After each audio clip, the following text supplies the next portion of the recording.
શ્રી ગણેશાય નમઃ. મિત્રો, આપ જોઈ રહ્યા છો આપણી યુટ્યુબ ચેનલ આશીર્વાદમાં આપ સૌનું સ્વાગત છે. આજે આપણે આ વિડીયોમાં 11નો અપૂર્વ મહિમા, જેમાં એકાદશીનો મહિમા, મહાત્મ્ય તથા રાજા રૂકમાગનનું ઉપાખ્યાન વિશે આજે આપણે આ વિડીયોમાં સાંભળીશું. જો આપને મારો વિડીયો પસંદ આવે તો લાઈક કરજો, શેર કરજો અને પહેલીવાર જો આ વિડીયો આ ચેનલમાં જોઈ રહ્યા હોય તો સબસ્ક્રાઈબ કરજો, જેથી મારા નવા વિડીયોની માહિતી તુરંત આપ સુધી પહોંચે.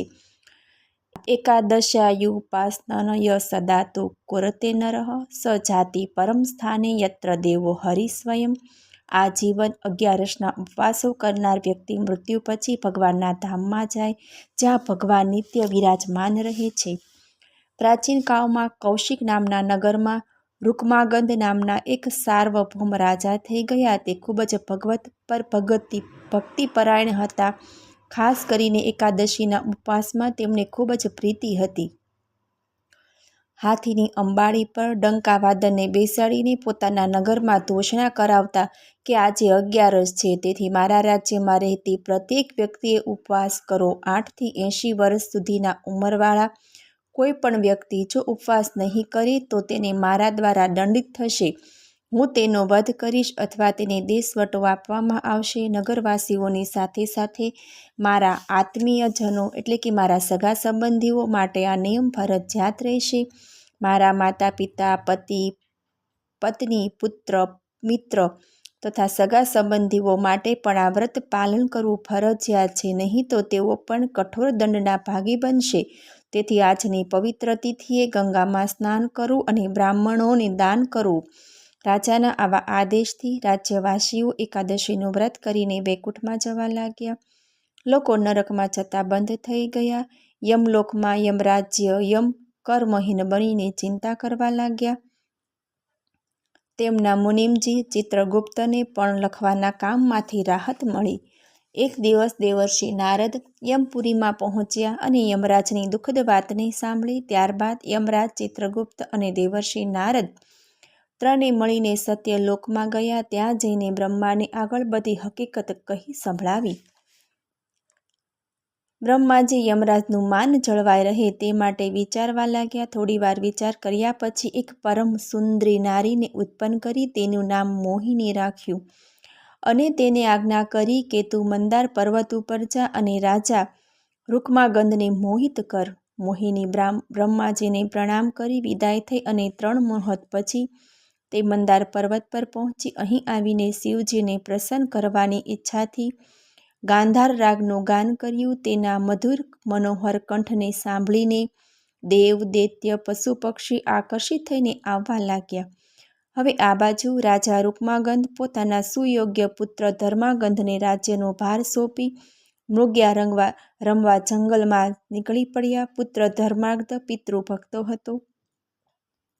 તેમણે પણ પિતાની જેમ નગરવાસીઓ પાસે વ્રત કરાવવાનું રાખ્યું. હરણોને મારવા એ રાજાનો ઉદ્દેશ ન હતો, પરંતુ એ બહાને જંગલમાં વસતા હિંસક જાનવરોથી પ્રજાની તથા જંગલમાં વસતા સાધુઓની રક્ષા થતા તથા લૂંટારાઓનો વધ કરી જંગલી રસ્તાઓને નિષ્કંટક કરતા, જેથી વટેમાર્ગુઓ નિર્ભયપણે અવરજવર કરી શકે. રાજા ફરતા ફરતા પોતાના ઘોડા પર બેસીને 108 યોજન દૂર વામદેવ મુનિના આશ્રમે આવ્યા. તે વામદેવ મુનિએ તેમને પૂર્વજન્મનો ઇતિહાસ સંભળાવ્યો અને કહ્યું કે તમે પૂર્વજન્મમાં એક શૂદ્ર હતા. તમારી પત્ની બહુ દુષ્ટ તથા કુલટા હતી, તેથી તમારે બહુ દુઃખ ભોગવવા પડ્યા હતા. પરંતુ એકવાર તમે એકાદશીનું વ્રત કર્યું હતું, તેના ફળથી આ જન્મમાં તમે રાજા થયા છો અને સુખ વૈભવની પ્રાપ્તિ થઈ છે. ત્યારબાદ રાજા વામદેવ મુનિની અનુમતિ લઈને મંદરાચલ પર્વત તરફ રવાના થયા. પર્વતની નજીક જઈને જોયું કે એક અદ્ભુત સંગીત ધ્વનિથી આકૃષ્ટ થઈને જંગલના પશુ પક્ષીઓ એક દિશામાં જઈ રહ્યા છે, જે તરફથી ધ્વનિ આવી રહી હતી. રાજા રૂકમાગંધ પણ ધ્વનિની દિશામાં ચાલતા ચાલતા થોડી વારમાં મોહિનીની પાસે આવી પહોંચ્યા. તપ્ત કાંચનવર્ણા પરમ સુંદરી નારી મોહિનીને જોઈ રાજાએ તેના રૂપથી મોહિત થઈ તેને પોતાની પત્ની બનાવવાની ઈચ્છા વ્યક્ત કરી. મોહિનીએ પણ જવાબ આપ્યો કે હું બ્રહ્માજીની માનસ કન્યા છું. તમારી કીર્તિ સાંભળીને તમને પતિરૂપે પ્રાપ્ત કરવાની અભિલાષાથી અહીં આવી છું. મેં સંગીત દ્વારા શ્રી શિવજીની ઉપાસના કરી હતી. હવે શિવજીની કૃપાથી મેં આજ તમને પ્રાપ્ત કર્યા. રાજાએ મોહિનીના હાથમાં પોતાનો હાથ આપીને વચન આપ્યું કે તું જે ઈચ્છા કરીશ તેને હું પૂર્ણ કરીશ. આમ મોહિની સાથે ગાંધર્વ વિવાહ કરીને રાજાએ નગર તરફ પ્રયાણ કર્યું. રાજા મહેલમાં પાછા ફર્યા પછી મોહિનીની સાથે ભોગવિલાસ કરતાં કરતાં 8 વર્ષ વિતાવી દીધા. 9મું વર્ષ પૂરું થતાં મંગલમય કારતક મહિનો આવ્યો. રાજાએ મોહિનીને કહ્યું કે મોહિની, મેં તારી સાથે ભોગવિલાસમાં ઘણા વર્ષો વિતાવ્યા. આ વખતે તારો મોહ છોડીને આગામી કારતક મહિનામાં દામોદર વ્રતનું વ્રત કરું એવી મારી ઈચ્છા છે. તેથી મને આપ અનુમતિ આપો. રાજા આટલા વર્ષોથી પોતાના ભોગવિલાસમાં મગ્ન હતા, છતાં હજી સુધી એકવાર પણ 11 વ્રત તેણે છોડ્યું ન હતું.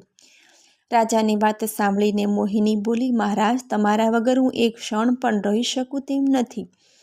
તેથી તમે પોતે વ્રત કરવાને બદલે બ્રાહ્મણોને દાન દક્ષિણા, ભોજન સામગ્રી આપો અને તમારી પહેલી પત્ની સંધ્યાવતી પાસે કારતક મહિનાનું વ્રત કરાવો. આમ વાતો કરતા હતા તેવા સમયે પુત્ર ધર્મગંધની એકાદશીના ધોષણાના ડંકાનો અવાજ રાજાના કાનમાં પડ્યો.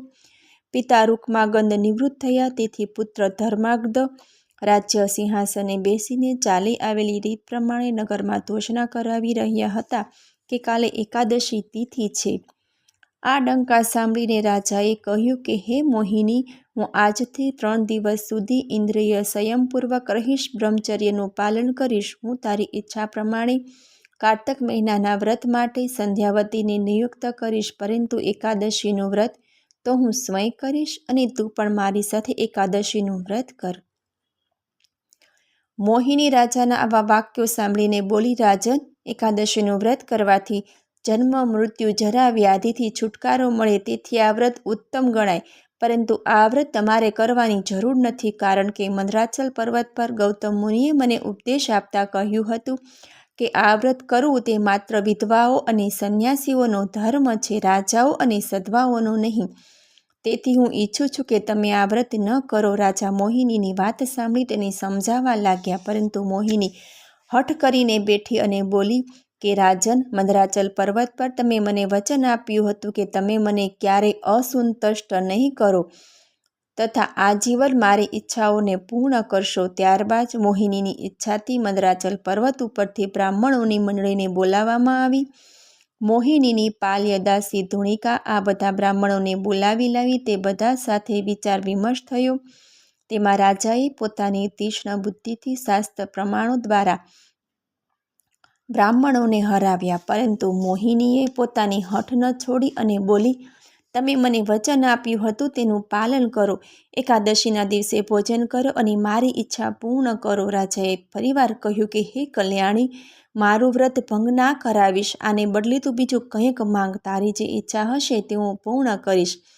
આજ સુધી મેં જાતે 11નો પ્રચાર કર્યો. હવે હું પોતે જ વિપરીત આચરણ કેવી રીતે કરું? મારા માટે આ અસંભવ છે. ઇન્દ્ર તેજ હીન થઈ જાય, સમુદ્ર સુકાઈ જાય, અગ્નિ પોતાની ઉષ્ણતા છોડી દે, છતાંય હું મારી એકાદશીનો ત્યાગ નહીં કરું. રાજાના આ પ્રમાણેના વાક્યો સાંભળી મોહિનીના હૃદયમાં આગ ભભૂકી ઉઠી. તે બોલી, રાજન, મારી વાતનો અસ્વીકાર થવાથી હું બ્રહ્મલોકમાં ચાલી જઈશ અને તમે પણ સત્યભાષી કહેવાશો.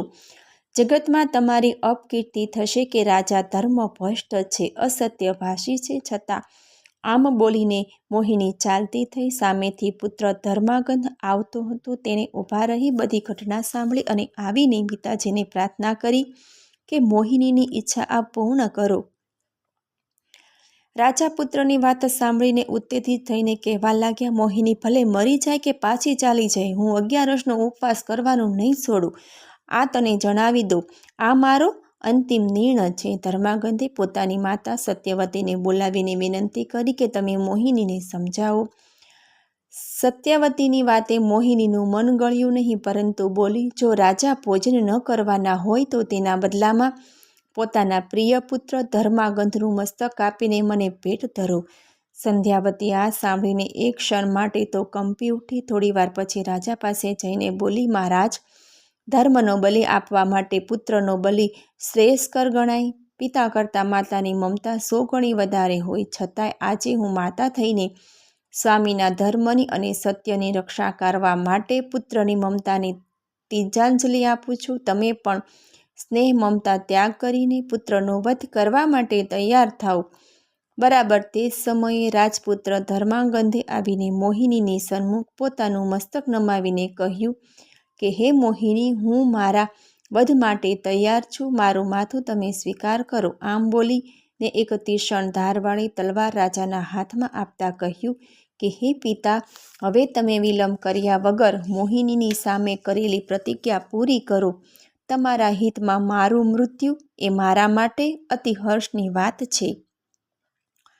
એ જ સમયે અચાનક ભગવાન વિષ્ણુ અદૃશ્ય રૂપે આકાશમાં આવીને ઊભા રહ્યા.